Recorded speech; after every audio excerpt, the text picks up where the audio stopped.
Jay here for Full Time Devils. This is the Wolves FA Cup third round preview. Joining me today are Angelina and Callum. As you may have guessed, we've just done the Arsenal watch along. Wasn't a great result, we'll get to that in a minute. So we're just doing a quick preview because the games are still coming thick and fast. And also we've got Adam McCullough, who's going to be doing something a bit different later on this week. He's going to be going abroad for us, so stay tuned for that. We will have Adam and Howson back on the preview soon, so don't panic. But this is just a quick one following the Arsenal game. We're going to get right to it and start looking ahead to the next game. And the big question, Angelina, is how important is it that we bounce back from another deflating defeat against a team we should have beaten and try and get a result against Wolves?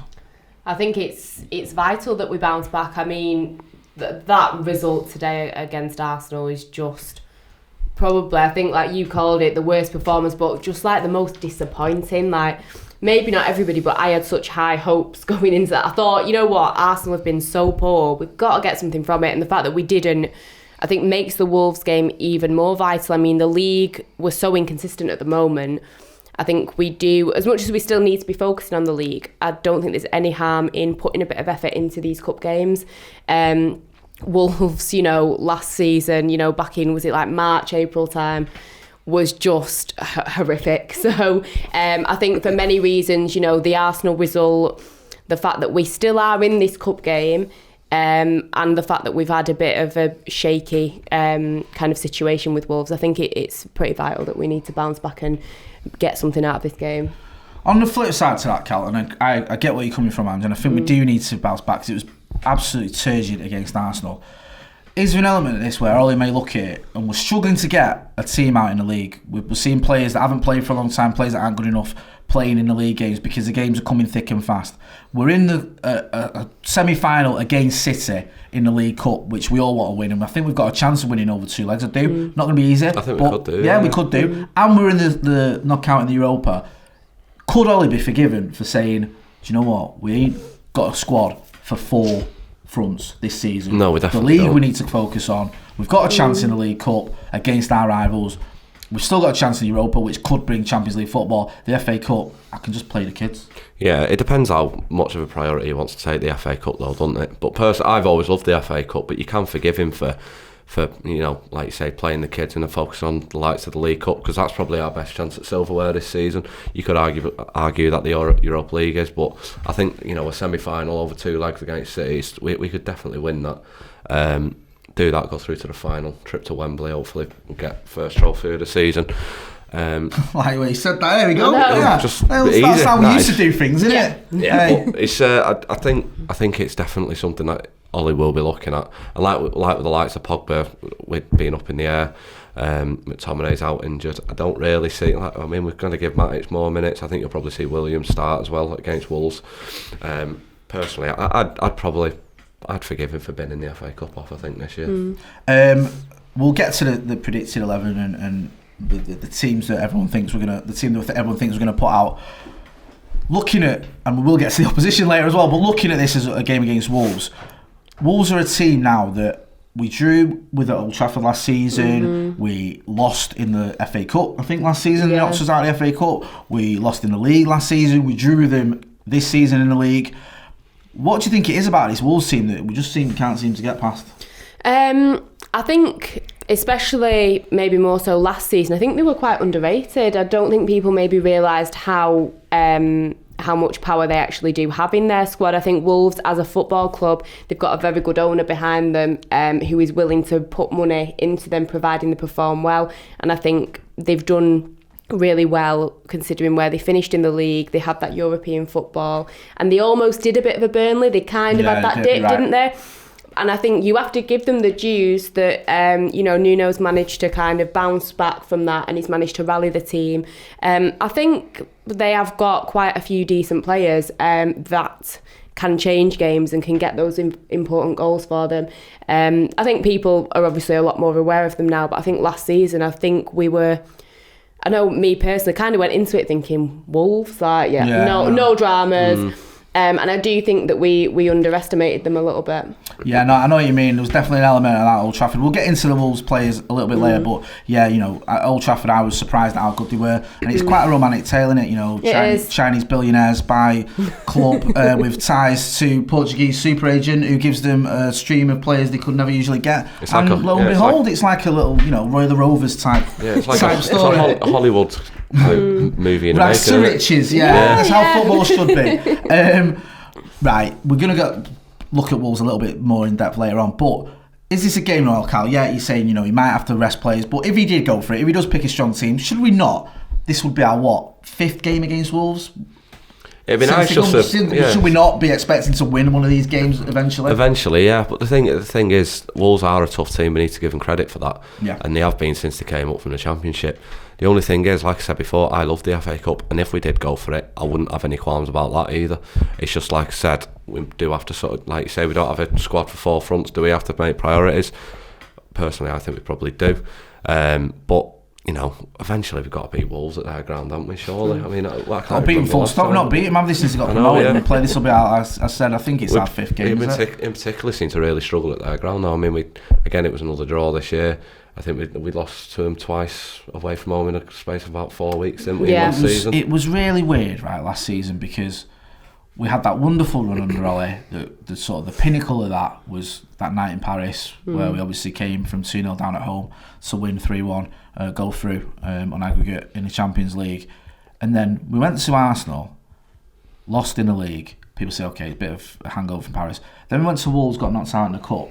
And then Ole was made permanent manager. That was when it was, wasn't it? That international which break, was bizarre to me, because not that he'd been made permanent manager, because I think we're still on a bit of a high from Paris, but it was the fact that we'd waited until he'd lost back-to-back games. Yeah. Been knocked out on you would have thought after Paris it would have been announced. It didn't make any sense. The timing was off. And then since then, Ole's always been under pressure. Yeah. Since he's been made permanent manager, I think it started probably around the Everton game last season when we lost 4-0, when there was real, like, is this guy really cut out for it? Even though a few motorings before that.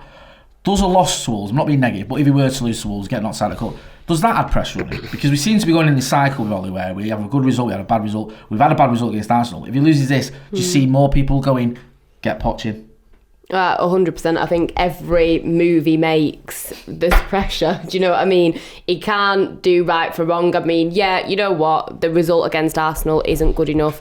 If we do lose against Wolves, I guess it depends on the team that he puts out. But if he does put a strong team out, then it isn't good enough, really. But as I've said before, I don't think that getting rid of him now, you know, at the beginning of January, he's going to do much. But I do feel for him, because I think there's always pressure. There are people that will constantly be wanting him out. There will be people that the moment he puts a foot wrong, it's get rid of him.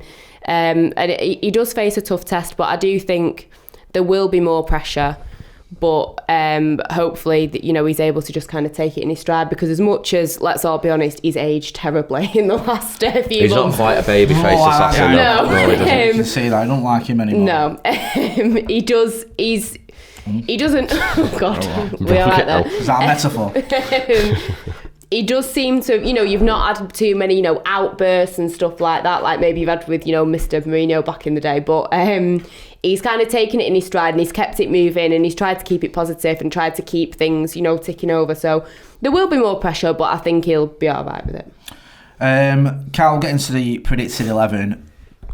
Start obviously at the back. Give us your team for the Wolves game. Do you think Ole's going to go for it? Is he going to think, or he's going to do a bit of a mix? I think he'll probably do a mix. I think he'll probably start Romero in that. I think Romero will probably get it, because it's a cup in it. He'll probably give him a go. Maybe. You'll probably see Williams. Just before you get into that, right? Romero plays. He has a good game. Is he in with a shout in the Premier League? No, I don't think he. I don't think he ever will be. No, fair enough. I think he's just he's always going to be our second choice. I think it's more the politics of it, because if he then started bringing him in, the media and the hunt on De Gea, I think will just be too much, and will just cause way too much drama that we don't need. Yeah, I mean, De Gea's been out of form, but I don't think he's that drastic that we need to start dropping him in the league as much. I think Romero probably he's a great backup keeper, but, you know, let's have it right, De Gea still is our number one. I just think it's close. I've been saying this for a while. I think it's closer than it's ever been. It is, but I still think De Gea obviously is the best goalkeeper we've got at the club at the minute. Fair enough. I don't think anyone's going to be sort of losing their mind if if Romero comes in for the cup, and then obviously. Yeah, well, a bit of safety Europa League in a few weeks, I think. Yeah. But, so go on. Sorry, Romero. Yeah, I think you'll see Williams at left back. I think you'll see Ashley Young at right back, probably. It's predicted. Don't I know everyone sort of feels like to put a disclaimer. This is what you think is going to happen, not necessarily what you want to happen. Yeah, it's just a predicted. But to be fair, I'm unsure if Axel is injured, but I think you'll probably see him and Maguire at the back as a trial, like we seem to do in more of the cup competitions. Probably see Matic again, Fred again. See, I think there's only so much you can probably do in midfield, really, because we all know we've got a really weak midfield. Yeah, unless you're playing the kids, you are struggling. Yeah, I mean, you could probably give Garner a go instead of Fred or Matic. I think you might see maybe Fred and Garner, Lingard again. I think he'll probably get another chance to prove. So you go with Fred, Garner, Lingard as your three. Yeah. Lingard obviously forward in those two, and there's your front three. If we're playing like a 4-2-3-1 or whatever. Yeah, he'd probably go James. I think you'd probably rest Martial. Yeah. And give Greenwood up, and then probably Rashford on the left. Angelina? Kind of similar at the back. I think Romero, I would imagine Ashley Young. Would like to see Tuanzebe. Are we playing Young at left back or right back? Sorry, because right back, right, and then have Williams on the other side. I think. Right. Williams at left back, won it for the World Cup. So. Yeah. I would then maybe like to see in the midfield. I think Pereira, as much as I'm not crazy about him. He didn't, make waves against Arsenal. Do you know what I mean? Just admit you love. I love Pereira. Yeah, Pereira, there you go. You've heard it. Favourite Brazilian ever. Yeah, 100%. Called Andreas. Yeah, I imagine maybe see Fred, Pereira. Would be good to see Garner as well. And then I would like to keep it kind of Rashford, Martial and Greenwood, but I don't know if maybe he might give Rashford a bit of a rest, I'm not sure. Who's your centre-back, sorry? Tuanzebe and Maguire. Right, okay. I know I don't have to be different, so I'll just go with what I think. I think you're right about Romero. I think he comes in. At left back, I'm going to go with Ashley Young. At right back, I'm going to go with Aaron Wan-Bissaka.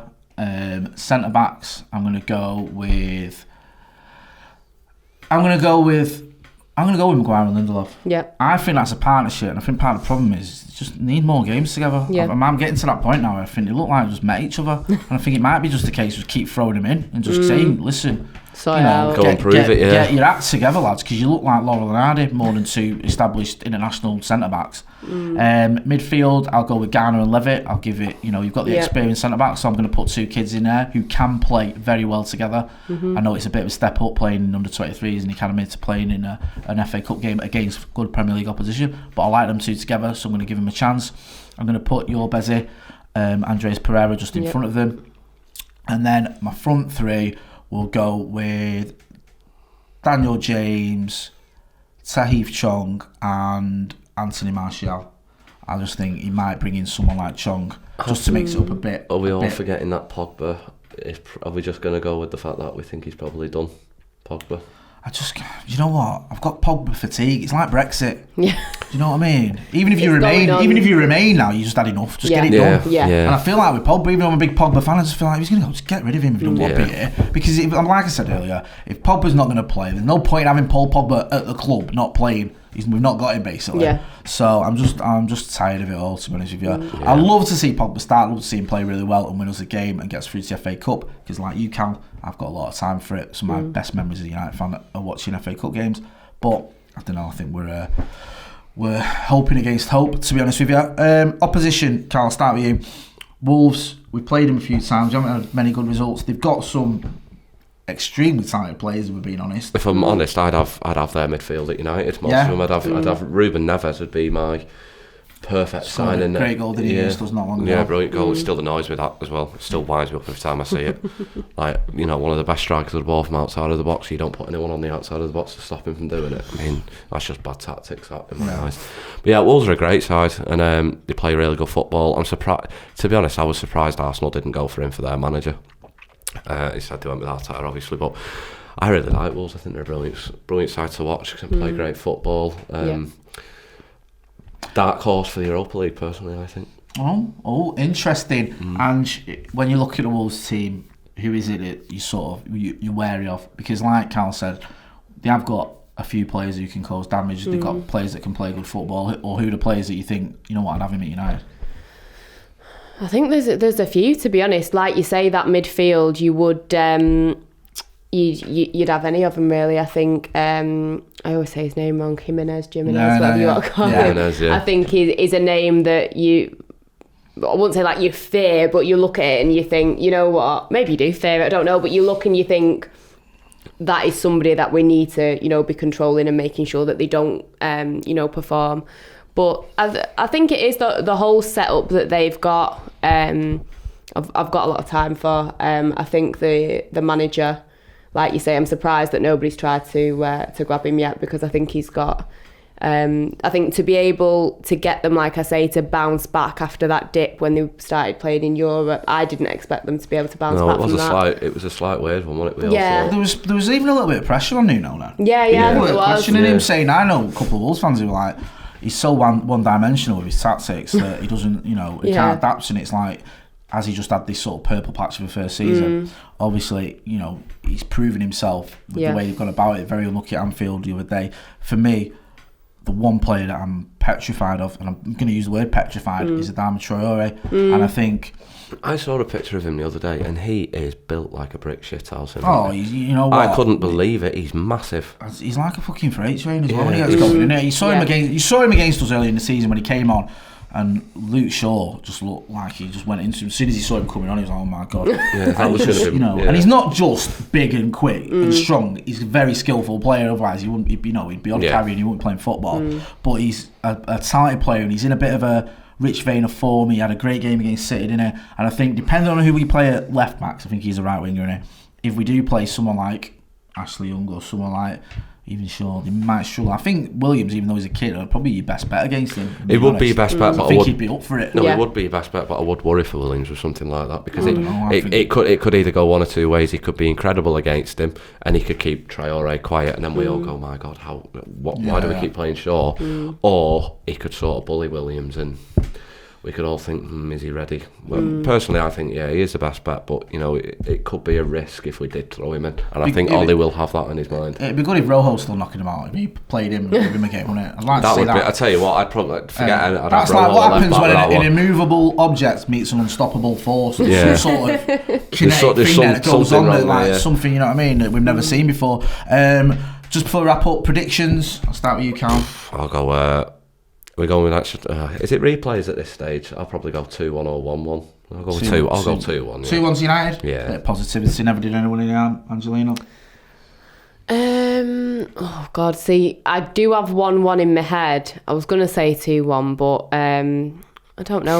I really don't know. Maybe Romero's gonna be absolutely amazing, and we'll just be able to get a little 1-0 win. But I do see Wolves scoring, to be honest. So I don't really have. So it's either gonna be totally let me get this straight. Right, it's either gonna be a score draw, a 0-0 or 1-0. United are gonna score more goals than Wolves and win. Yeah. Or Wolves are gonna win. Exactly. Right. I'm glad that you understand. I'm gonna put you down for it. What did you go? I went 2-1. Right, I'll put you down for a 4-3. You know what? Put me down for that. That's fine. I'm going to write in Brazilian for you, because you speak properly, but you're fluent in it. Right, I'm going to go with. I think it's going to be another one of them fucking days. So I'm going to go 1-0 Wolves. I hope I'm wrong. I do want United to win. Just what I'm predicting. So don't shoot the messenger. If that makes any sense. Cal, where can people find you? You can find me on Twitter at _Cal Stone. And where can people find you? Twitter and Instagram, Angelina Kelly. Just search that. Search that, you'll find it, no worries. Also, we will have the likes of Adam McCall back. He's got a video coming up that he'll be looking forward to. We'll have Howson back as well. Guys, all the usual suspects. We're back on the channel very soon. We've just done it a little bit differently because it's thick and fast and it's Christmas period's just coming to an end now. So everyone's still scattered about. But we'll be back soon with the usual Skype previews. We'll also have the fan cams from the Wolves game, the watch along. We'll have the phone in. It'll be coming back as well. We'll also have the podcast and all that good stuff. So keep it tuned. Don't forget to subscribe. I've been Jay. Thanks for watching.